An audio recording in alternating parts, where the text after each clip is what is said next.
Hey everyone, मैं ओमन सिंह। तो आज हम लोग बात करेंगे थेफ्ट के बारे में। थेफ्ट होता क्या है? तो भारतीय न्याय संहिता के चैप्टर 17 और सेक्शन 303 में डिफाइन है थेफ्ट क्या होता है। पहले ये आईपीसी के सेक्शन 378 में डिफाइन था। तो चलिए समझते हैं कि थेफ्ट होता क्या है और कब किसी व्यक्ति को थेफ्ट के लिए पनिशमेंट दी जाएगी। जनरली अगर हम लोग थेफ्ट की डिफिनीशन की बात करें तो बीएनएस का सेक्शन 303 थेफ्ट को डिफाइन करता है।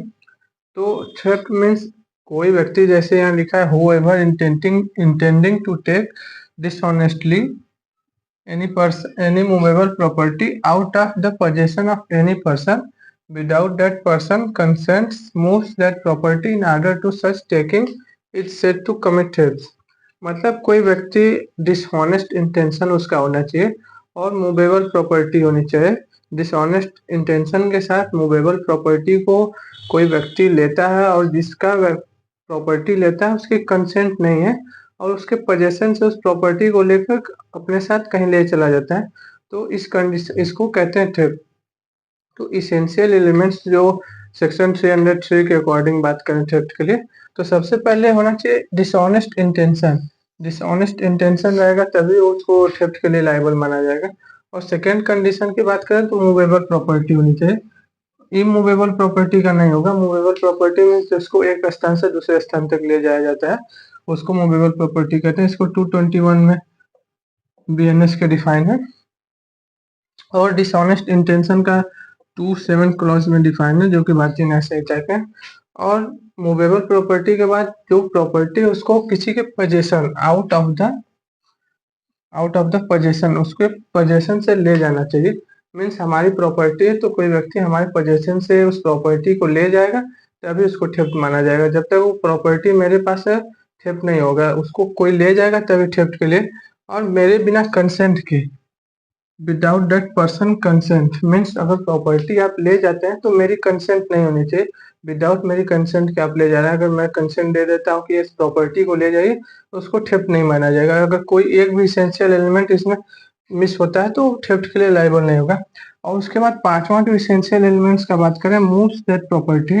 मूव्स मीन्स आप मेरी प्रॉपर्टी को मूव कराते हैं, मतलब मेरे पोजेशन से लेके उसको चले जाते हैं, तो उसको commit in order to such taking is said to commit theft. उसको थेफ्ट कहते हैं। थेफ्ट एक बेसिकली ऑफेंस है जो कि पोजेशन के अकॉर्डिंग होता है। मीन्स मेरी प्रॉपर्टी की पोजेशन, जो प्रॉपर्टी है उसके अगेंस्ट थेफ्ट एक पोजेशन है। मतलब मेरी प्रॉपर्टी जो है मेरे पोजेशन में, उसको आप ले जाते हैं विदाउट मेरे कंसेंट के। जब तक आप मेरे प्रॉपर्टी को नहीं ले जाएंगे उसको थेफ्ट नहीं किया जाएगा। आप बस सोच लेते हैं कि इसको प्रॉपर्टी को ले जाना है और सारी आप कंडीशन फुलफिल कर देंगे, बट आप मेरी प्रॉपर्टी को मेरे पोजेशन से नहीं ले जाएंगे तो उसको थेफ्ट में लायबल नहीं किया जाएगा। तो एक थेफ्ट का जो बहुत ही लैंडमार्क जजमेंट है, सुप्रीम कोर्ट ने इस जजमेंट को दिया था, वो K N Mehra versus state of Rajasthan का केस है।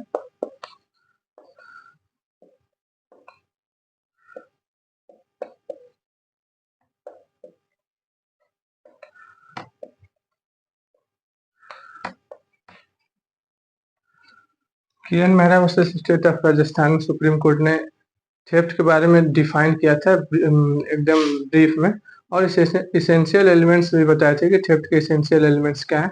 तो केएन मेहरा जो एक्यूज थे वो एक ट्रेनिंग एयरफोर्स ऑफिसर थे। उन्होंने एयरफोर्स के एक एयरक्राफ्ट को विदाउट एयरफोर्स के कंसेंट के लेके उड़ जाते हैं और मिसफॉर्चुनेटली पाकिस्तान में लैंड हो जाते हैं। पाकिस्तान में लैंड करने के बाद उन्होंने इंडियन एम्बेसी से कांटेक्ट किया और कहा कि हमें इंडिया वापस भेजा जाए। जैसे वो इंडिया वापस आते हैं उन्हें एयरफोर्स द्वारा कस्टडी में ले लिया जाता है और उनके पे आरोप लगाया जाता है कि एयरफोर्स के जो एयरक्राफ्ट को है उन्होंने चुराया है, तो इस पे उनको केस किया जाता है। तो केएन मेहरा जो थे उन्होंने अपने डिफेंस में यही कहा कि हमारा इंटेंशन ऐसा नहीं था कि हम एयरफोर्स के एयरक्राफ्ट को चुराने का, हम लोग बस ऐसे एयरक्राफ्ट को लेके गए थे, और अगर हमारा इंटेंशन ऐसा होता तो हम इंडियन एम्बेसी से कांटेक्ट नहीं करते, हमारा ऐसा मोटिव भी नहीं था। लेकिन सुप्रीम कोर्ट ने जो इस जजमेंट में कहा वो बहुत ही इंपॉर्टेंट फैक्ट है।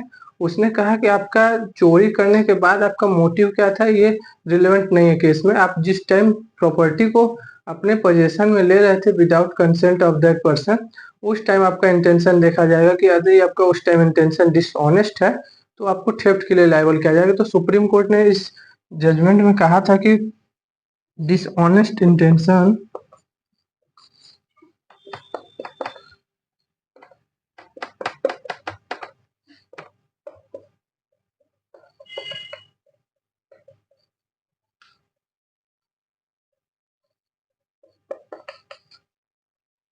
तो सुप्रीम कोर्ट ने इस जजमेंट में कहा था कि आपका प्रॉपर्टी स्टोलन करने के समय डिसऑनेस्ट इंटेंशन है, विदाउट कंसेंट आपने प्रॉपर्टी को लिया है, और उसके बाद जो प्रॉपर्टी आपने स्टोलन किया है भले ही टेम्पोररी नेचर के लिए हो, बाद में आप वापस आके प्रॉपर्टी को पहुंचा देते हैं, तो ये रिलेवेंट नहीं। तो इसमें सुप्रीम कोर्ट ने केएन मेहरा को थेफ्ट के लिए लायबल माना था।